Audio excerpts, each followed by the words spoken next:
Hello friends, बहुत बहुत स्वागत है आप सभी का एक बार फिर से सरकारी हट में। तो इस वीडियो में जो है हम लोग कुछ इंपॉर्टेंट टिप्स जो है वो डिस्कस करने वाले हैं। जैसे कि आप सभी का कल केजीएमयू का जो है कॉमन एंट्रेंस टेस्ट है, तो वो जो एग्जाम होने वाला है उसका पूरा शेड्यूल आपको पता ही है कि टाइमिंग क्या है, आपको कितने बजे तक पहुंचना है। आप सभी ने आई होप कि एडमिट कार्ड्स जो है अपने डाउनलोड कर लिए होंगे, उसके बाद आपने प्रिंट उसका निकलवा लिया होगा। कलर्ड प्रिंट ही आपको लेकर जाना है, ठीक है। तो मैं आपको फिर से उस चीज के लिए वार्न कर दूं, क्योंकि एडमिट कार्ड के इंस्ट्रक्शंस में साफ साफ ही मेंशन किया गया है कि कलर्ड प्रिंट आउट होना चाहिए, ठीक है। तो कोई भी ऐसी गलती ना करे कि वो ब्लैक एंड व्हाइट लेके जा रहा है, फिर वहां पे उसको थोड़ा सा पैनिक होना पड़ा है, ठीक है। मतलब चीजें सारी अरेंज हो जाती हैं एट द लास्ट मोमेंट, लेकिन उसकी वजह से जब आप पैनिक होते हो तो पैनिक होने की वजह से क्या होता है, आपका मोरल डाउन होता है, क्योंकि आपको लगता है कि इतना सब हेक्टिक हो चुका है स्टार्टिंग में ही, तो फिर उस वजह से आप टेंस हो जाते हो। टेंस होने के बाद जो आपका फिर परफॉर्मेंस जैसा होना चाहिए था वैसे नहीं हो पाता है कुछ केसेस में, ठीक है। तो वो सब चीजें ना हो, तो उन सब चीजों को आप जो है अवॉइड करना, और टाइम से जो है काफी पहले, जितना पहले पहुंचोगे उतना ज्यादा अच्छा रहेगा, ठीक है। मतलब ऐसा ना हो लास्ट मोमेंट पे, क्योंकि सिचुएशंस का कई बार कुछ भी पता नहीं होता कि जो है एट द मोमेंट क्या होने वाला है, ठीक है। तो कई बार कुछ भी इश्यूज आ सकते हैं कि जिस चीज से आप ट्रैवल कर रहे हो उसमें कोई प्रॉब्लम आ जाए, आपको अपना व्हीकल चेंज करना पड़े, ऐसी कुछ जो प्रॉब्लम्स है कई बार किसी के साथ भी हो सकती हैं, ठीक है। तो ये सब जो है अनप्रिडिक्टेबल है, तो इन सब चीजों को, मतलब ये सब चीजें ना हो, ये सब चीजों की वजह से आपके एग्जाम पर कोई इफेक्ट ना पड़े, तो उन सब चीजों के लिए आप पहले ही घर से अपने टाइम से निकलो, वो ज्यादा बेटर रहेगा, ठीक है। तो टाइमिंग अपनी जो है सब सही रखना। तो यहाँ पर जो मैं कुछ इंपॉर्टेंट टिप्स आपके साथ शेयर कर देता हूँ। तो सबसे पहले जो है मैं आप सभी को ऑल द बेस्ट बोलना चाहूंगा आपके कल के एग्जाम के लिए।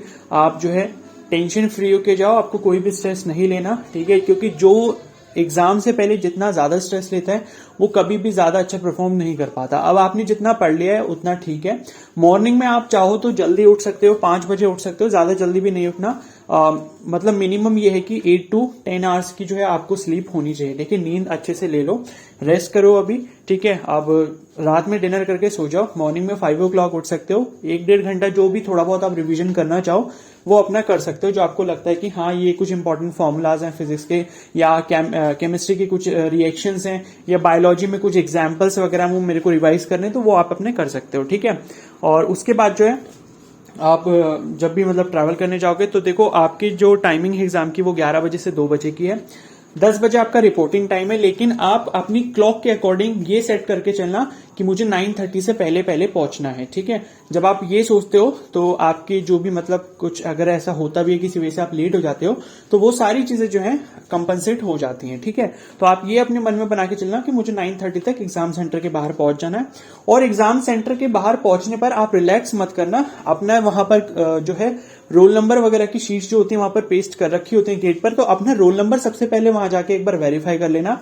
वो वेरीफाई करने के बाद जो आपको कंफर्म हो जाएगा कि हाँ भाई मेरा सेंटर यही है। क्योंकि कई बार जो होता है कुछ बच्चे ऐसे होते हैं कि वो पहले पहुंच जाते हैं, लेकिन वो ये सब चीजें पहले चेक नहीं करते, और लास्ट में कई बार ऐसा भी हो जाता है कुछ के साथ कि उन्हें पता लगता है कि ये तो मेरा एग्जाम सेंटर है ही नहीं, ठीक है। तो ये सब चीजें मत करना, ठीक है, अवॉइड करना। इन सब चीजों से बचने के लिए जो है सारी चीजें अपने रोल नंबर वगैरह वहां पर वेरीफाई कर लेना, जो भी लिखा होता है वहां पर कि आपका जो रोल नंबर है वो इस रूम में है, तो वो सारी चीजें अपनी चेक कर लेना, ठीक है। तो 11 बजे से आपका एग्जाम स्टार्ट होगा, 2 बजे तक होगा, ठीक है। ओएमआर पे जो है वो आपका यहाँ पर एग्जाम लिया जाने वाला है, तो ऑनलाइन एग्जाम नहीं होगा बल्कि ऑफलाइन होगा। तो ओएमआर पे होगा और पेन आपको वहां पर मिलेगा, ठीक है, क्योंकि एडमिट कार्ड में साफ साफ मेंशन किया है कि पेन आपको मिलेगा। और जो एडमिट कार्ड में सिग्नेचर है वो मैंने पहले भी बोला वहीं जाकर करना, घर से मत करना। अब इन केस अगर आपने कर लिए हैं गलती से तो कोई इश्यू नहीं है, ठीक है, कोई बात नहीं, उसको एज इट इज रहने दो। लेकिन जिसने नहीं करे, जैसे कि मैंने पहले बोला भी था, तो मत करना। अभी कल एग्जाम हॉल में जब आप जाओगे तो वो आपसे खुद ही बोलेंगे कि आपको ये जो है क्या बोलना है, सिग्नेचर करना है, ठीक है। दूसरी चीज ये कि आपको मास्क वगैरह जो अपना लेकर जाना है, क्योंकि उसके लिए वो लोग बोलेंगे कि मास्क आपके पास कंपलसरी होना चाहिए, ठीक है। और भाई सबसे इंपॉर्टेंट चीज ये है कि अपने साथ एक पानी की ट्रांसपेरेंट बॉटल जरूर लेकर जाना, ठीक है, मतलब ट्रांसपेरेंट बॉटल, ओके। वो इसलिए क्योंकि देखो कई बार एग्जाम हॉल के बारे में हमें नहीं पता होता कि एग्जाम हॉल के अंदर एनवायरनमेंट कैसा है, ठीक है। क्योंकि गर्मी का टाइम है अभी, तो अभी सपोज बारिश भी कहीं पर हो रही है, कहीं पर बारिश नहीं हो रही, तो बारिश जब रुक जाती है फिर ह्यूमिडिटी बढ़ती है। ह्यूमिडिटी बढ़ने की वजह से क्या होता है, वाटर लॉस बहुत होता है बॉडी से। तो अगर सपोज कई बार ये होता है एग्जाम हॉल में आपके ऊपर वाला जो पंखा है, या आप पंखे से दूर हो, या पंखा चल ही नहीं रहा, या लाइट चली गई, कुछ भी ऐसी सिचुएशन हो सकती है, तो पानी अपने साथ जरूर लेके जाना। क्योंकि अगर गर्मी वगैरह होती है तो एटलीस्ट आप पानी पी सकते हो, क्योंकि कई जगह पर जो है फैसिलिटीज बहुत ही ज्यादा पुअर होती हैं, ठीक है। तो वो सब चीजें ध्यान रखना। पानी की बोतल छोटी ले जाना, 1/2 लीटर की या 1 लीटर की, जो भी ले जा सकते हो वो ले जाना, ज्यादा बेटर रहेगा। अब एग्जाम को जो है अपीयर मतलब कैसे होना है, उसमें अटेम्प्ट जो है वो कैसे करना है, तो मैं सबसे अच्छा जो आपको पैटर्न बताऊंगा वो ये कि आप सबसे पहले जो है अपना पोर्शन करना नर्सिंग एप्टीट्यूड वाला, ठीक है। तो नर्सिंग एप्टीट्यूड आप कंप्लीट कर लो, क्योंकि नर्सिंग एप्टीट्यूड में आपको ऐसे सारे क्वेश्चंस मिलेंगे जो आपको प्रैक्टिकली रिलेट करने को मिलेंगे, तो वो क्वेश्चंस जल्दी जल्दी हो जाएंगे, उनमें इतना ज्यादा दिमाग आपको नहीं लगाना पड़ेगा, ठीक है। उसके बाद आपके पास चॉइस है, आप बायोलॉजी अटेम्प्ट करना चाहते हो तो बायोलॉजी करो, अदरवाइज आप जीके और इंग्लिश वाले जो पोर्शन है वो अटेम्प्ट कर सकते हो, क्योंकि जीके और इंग्लिश वाला भी ऐसे ही पोर्शन होता है, उसमें आपको दिमाग लगाना नहीं है, ठीक है। मतलब आ रहा है तो कर दिया सही, और नहीं आ रहा तो कोई इश्यू नहीं है, ठीक है। और फिर उसके बाद आप बायोलॉजी कर सकते हो 3rd नंबर पे, 2nd नंबर पे बायोलॉजी कर सकते हो। उसके बाद जो अपना केमिस्ट्री करना है, लास्ट में फिजिक्स करना है, ठीक है, क्योंकि फिजिक्स में आपको थोड़ा सोचना पड़ता है, दिमाग लगाना पड़ता है, फॉर्मूले जो है वो रिमाइंड करने पड़ते हैं कि कौन सा फॉर्मूला यहाँ पे लगेगा, कौन सा रिलेशन यहाँ पे लगेगा। तो इस तरीके से अपनी स्ट्रैटेजी जो है वो रखना। सबसे पहले नर्सिंग एप्टीट्यूड, उसके 2nd नंबर पे बायोलॉजी, या फिर जीके और इंग्लिश वाला जो पोर्शन है, ठीक है। इनको किसी को भी 2nd या किसी को भी 3rd पे आप रख सकते हो, ठीक है। उसके बाद 4th नंबर पे केमिस्ट्री और लास्ट में फिजिक्स। तो इस तरीके से आप अपना पेपर अटेम्प्ट कर लेना, ओके। और यहाँ पर आपको ये तो पता ही होगा कि नेगेटिव मार्किंग नहीं है, ठीक है। ये भी मैं आपको दिखा देता हूँ जो प्रोस्पेक्टस था, ठीक है, वैसे नहीं है, पहले भी जो है मैं इसके बारे में आपको बता चुका हूं। तो नेगेटिव मार्किंग नहीं है, इसका मतलब जो है आप सारे क्वेश्चंस जो है वो अटेम्प्ट यहाँ पर कर सकते हैं, क्लियर है। तो ये देख सकते हो 7.7 यहाँ पर जो पॉइंट लिखा हुआ है, every single correct response will get 1 mark each, no negative marking for incorrect response, ठीक है, एंड या और मोर देन 1 रिस्पॉन्स। सपोज जब आप बबल्स को फिल कर रहे हो, सर्कल्स को फिल कर रहे हो, उसमें से एक से ज्यादा जब फिल हो गया, सपोज आपने 2 कर दिए गलती से, ठीक है, तो वहां पर उसका कोई भी मार्क जो वो नहीं कटेगा, वो कैंसिल हो जाता है क्वेश्चन, ठीक है। तो उसके 0 मार्क्स होंगे, अगर आपसे कोई आंसर गलत हो गया तो उसके भी 0 होंगे, जो आप करेक्ट करोगे सिर्फ उसी का 1 मार्क मिलेगा। तो पूरे के पूरे 200 क्वेश्चन आप अटेम्प्ट कर सकते हो इजीली, ठीक है। इसमें आपको कुछ भी नहीं सोचना है, 200 के 200 क्वेश्चन कर लेना, ठीक है। तो ये जो है कंप्लीट जो वो आपके लिए मतलब टिप्स है जो आप फॉलो कर सकते हो कल एग्जाम के लिए, और ठीक है। तो ये सारी चीजें इंपॉर्टेंट है। और बाकी एक क्वेश्चन आपका ये था कि फोटो ले जानी है नहीं ले जानी है, तो देखो एडमिट कार्ड पर कहीं पर भी मेंशन नहीं किया गया कि आपको फोटोग्राफ अपनी लेकर जानी है। फिर भी अगर आपको लगता है कि मेरे को लेके जानी चाहिए, तो अगर आपके पास है तो 2 फोटोग्राफ या 1 फोटोग्राफ जो भी है आपके पास पासपोर्ट साइज रख लेना, मैंडेटरी नहीं है, क्योंकि एडमिट कार्ड में कहीं पर भी मेंशन नहीं किया कि आपको फोटो लेकर आना है, ठीक है। तो फोटो ले जाना चाहो तो ले जाओ, नहीं ले जाना चाहो तो मत ले जाओ, कोई इशू नहीं है।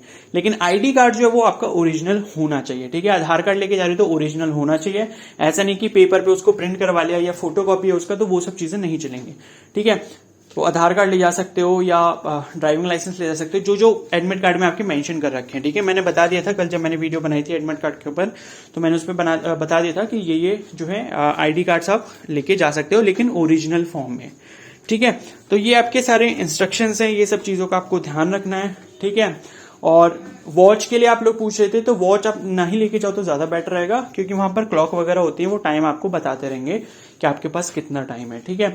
तो टाइम को थोड़ा सा मैनेज करते हो चलना, क्योंकि 200 क्वेश्चन है आपके पास और 180 मिनट्स का यहाँ पर टाइम है, ठीक है।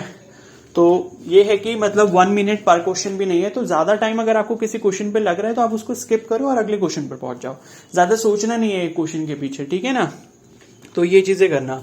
और ओएमआर जो फिल करनी है उसको भी ध्यान से देख लेना कि मतलब कुछ बच्चे होते हैं कि पहले पूरा पेपर सॉल्व करते हैं फिर उसके बाद ओएमआर शीट सॉल्व करते हैं, तो ऐसा मत करना, ठीक है। जैसे आपका एक सेक्शन हो गया, जैसे मैं कह रहा हूं कि नर्सिंग एप्टीट्यूड है, तो नर्सिंग एप्टीट्यूड के 40 क्वेश्चंस आपने अटेम्प्ट कर लिए, तो 40 क्वेश्चंस को ओएमआर में पहले फिल कर लेना, ठीक है। मतलब कि हमने जितना काम कर लिया कम से कम वो हमारा पक्का हो जाए, सॉलिड हो जाए, ठीक है। तो ऐसे करना, ऐसा नहीं है कि सारे क्वेश्चंस पहले कर रहे हो और उसके बाद ओएमआर फिल कर रहे हो, ठीक है। अब पता चला कि लास्ट में इतना टाइम है नहीं, सफिशिएंट टाइम आपके पास है नहीं, तो उस चक्कर में फिर ओएमआर फिलिंग आपकी गलत हो जाती है। तो जो आंसर्स आपको करेक्ट आते भी होते हैं वो अगर आप वहां पर जो है सही से फिल नहीं करोगे तो वो भी आपके कैंसिल हो जाएंगे, ठीक है ना। तो 40 क्वेश्चन जैसे जैसे आप अटेम्प्ट करते जाओगे उनको अपनी ओएमआर में फिल करते जाना साथ साथ, ठीक है। लास्ट के लिए मत बचाना कि एक बार हम पूरा पेपर कर लें उसके बाद ओएमआर फिल करेंगे, ऐसा मत करना। 40 क्वेश्चंस का सेक्शंस आप कंप्लीट कर रहे हो, उसी तरीके से एक एक सेक्शन के ओएमआर में आंसर्स फिल करते जाना, ठीक है। और पेन आपको वहीं पर मिलेगा, मैंने पहले बता दिया, ओके। और बस यही सारी इंपॉर्टेंट चीजें थी, अब मुझे नहीं लगता कुछ ऐसा इंपॉर्टेंट बचा। तो आई होप आपको सारी बातें अच्छे से समझ आ गई हैं, ठीक है। बाकी इसके ऊपर हम आगे चर्चा करेंगे जब आपका एग्जाम हो जाएगा, ठीक है। तो कल लाइव डिस्कशन भी एक इवनिंग में करेंगे कि आपका पेपर जो है कैसा गया, कल या फिर परसों, ठीक है। और ये है कि लास्ट में मैं एक ही चीज बोलना चाहूंगा कि जिसकी जितनी प्रिपरेशन हो गई है इनफ है। अगर आपने अपनी तरफ से बेस्ट ट्राई किया है, आपने अपनी पूरी मेहनत की है, तो देखो जरूर सिलेक्शन होगा। और सिलेक्शन नहीं भी होता तो it's not a big thing, ठीक है। तो ये इतनी कोई बड़ी बात नहीं है कि भाई, क्योंकि बहुत सारे होते हैं बच्चे जिनका सिलेक्शन नहीं होता है, तो ऐसे तो है नहीं कि वो लाइफ में कुछ कर नहीं पाते, ठीक है ना। तो ऐसा नहीं है कि अगर आपको गवर्नमेंट सीट नहीं मिलती तो आपका कुछ हुआ नहीं, मतलब आप फेलियर हो, ठीक है, ऐसा कुछ भी नहीं है। तो जिसको प्राइवेट कॉलेज मिलता है वो भी करता है, बाद में वो भी नॉट सेट क्लियर करके नर्सिंग ऑफिसर बन सकता है एम्स के, ठीक है। तो ये सब चीजें मैटर नहीं करती, अपना बेस्ट दो और ये मत सोचो कि रिजल्ट कैसा रहेगा। रिजल्ट बेकार भी आता है तो इतना इशू नहीं है, अगर आपने अपना बेस्ट दिया है तो वो सबसे बड़ी बात है, ठीक है। That means you are a warrior. तो इस चीज का ध्यान रखना, इसलिए फ्री माइंड होके जाना है, एग्जाम देना फ्री माइंड होके, और बिल्कुल भी स्ट्रेस मत लेना कि मेरा पेपर अच्छा नहीं गया या मेरे से कम क्वेश्चंस अटेम्प्ट हो रहे हैं, मेरे से जो है जो सही क्वेश्चंस हैं उनके जो आंसर्स हैं वो मतलब मैं कम अटेम्प्ट कर पा रहा हूं। तो ये सब चीजें मैटर नहीं करती कभी भी लाइफ में, ठीक है। तो आई होप आपको ये टिप्स काफी ज्यादा हेल्पफुल लगेंगे। ओके, सो इस वीडियो को आप लाइक कर सकते हो। Okay, so thank you and have a nice day.